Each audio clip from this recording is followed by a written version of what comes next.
De afgelopen 4 weken hebben we in Mijnheim naar een paar streekboeren in onze regio. En zoals je hem kon zien, kun je dus producten bestellen. Maar als nou zei ik wel een grote pakket van meerdere streekboeren uit Noord-Nederland, dan kan dat dus via het streekboerenplatform. En op dit moment zijn wij in Drachten bij het distributiecentrum van de Streekboer. En we gaan een afspraak met Janko Heida, een van de oprichters van de Streekboer. Hoi. Hoi. Hoi. Hey, de Streekboer, hoe is het eigenlijk al ontstaan?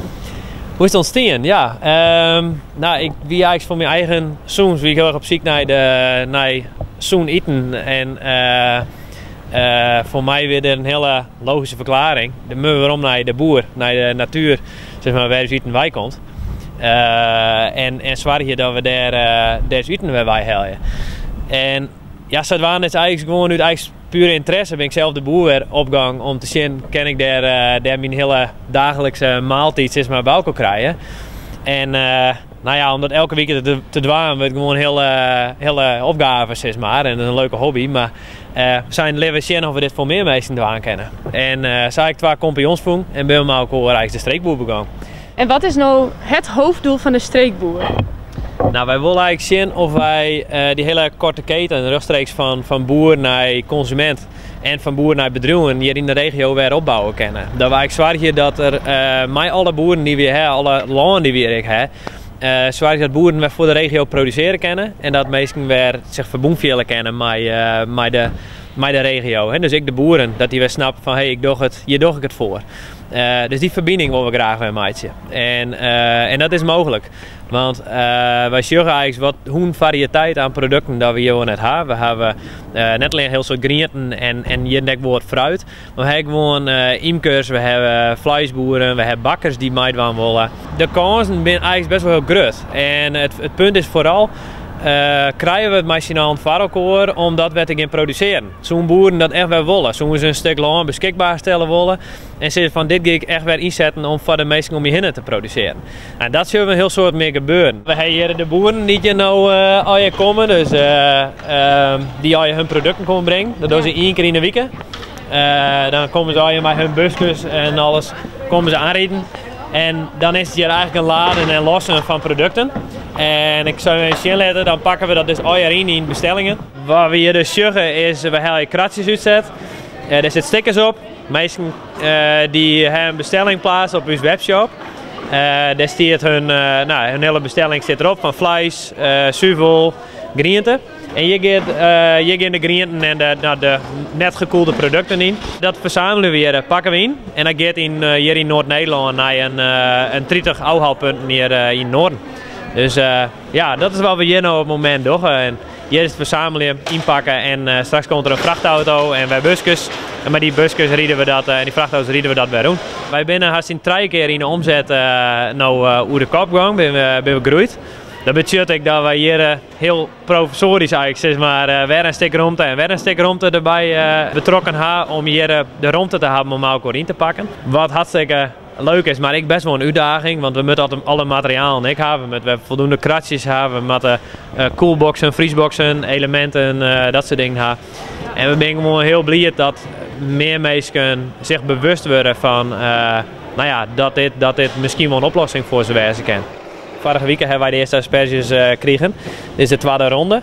Die komen uit Oud-Vianen en uit Gaasterloon. Daar hebben we 2 boeren in Friesland dus die echt asperges zelf verbouwen. Nou, we hebben hier raapstelen. Ja, we hebben wel eens aparte dingen erbij zitten die we net al meer kennen. Blomkool vanuit Koudem. Dit is een paksoi uit Kimswerd. Nou, iets heel aparts. Oesterzwammen.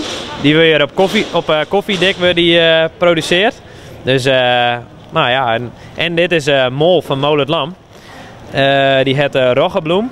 Nou, we hebben eigenlijk 3 soorten mol nog, of 3 soorten graan nog in Noord-Nederland.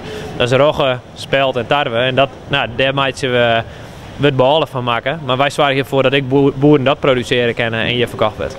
Naast consumenten hebben wij, vonden we het belangrijk dat wij de merken vergroten nog zeg maar. Want een heel soort eten wordt natuurlijk eten in keukens of bij bedrijven, in restaurants.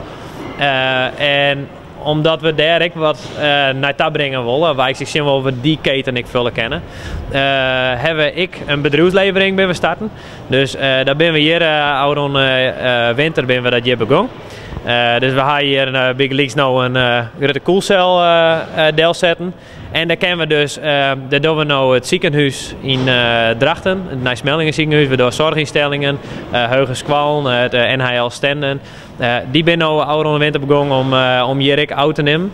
En dat betekent dat ik gewoon grote volumes aan producten, en voornamelijk grieten en zuivel op het moment, ik verkocht worden uit de regio. En dus juist gewoon dat bedrijven dat ik graag wil hier today. Dus die wil ik gewoon graag dat, nou, die producten zeg maar werking gaan en graag iets bijdragen aan de regio.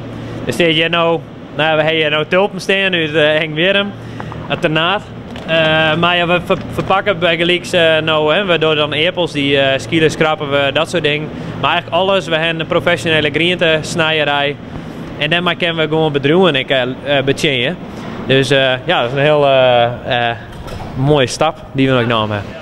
Wat het eigenlijk budget is dat als het over de boeren, als boeren echt in hun regio uitzetten willen, dat kennen eigenlijk net. Je kan alleen een winkel hebben of een kerst naar de merken ta.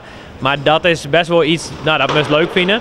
Maar echt wekelijks gewoon uitzetten, die producten puur boerwezen en dan voor de regio produceren. Dat is best wel een uitdaging. Wij willen die kans bieden. Aan de ene kant voor boeren, maar tegelijkertijd ik aan de aannemerskant, consumentenkant.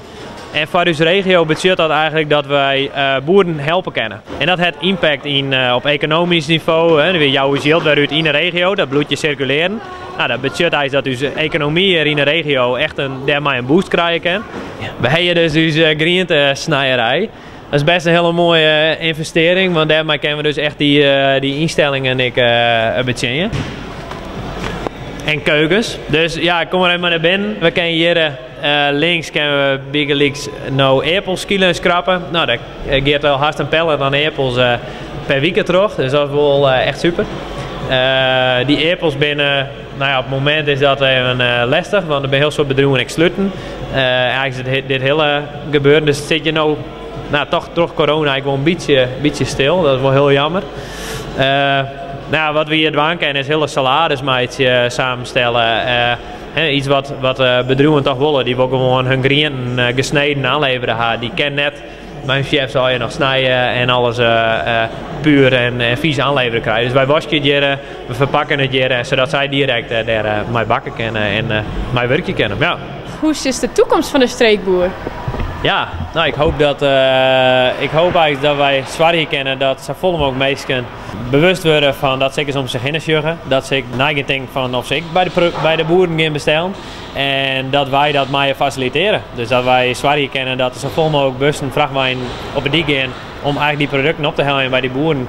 En dan gaan wij zwaar hier dat dat bij consumenten en bedrijven te lonen komt. Het zit erop, onze serie van de streekboer.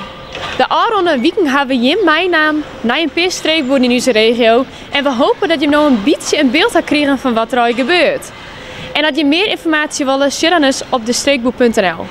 Voor u is het klaar, dus deze hele mooie overal kan uit. En ik zie hem gelijk netjes op de kapstok hingen.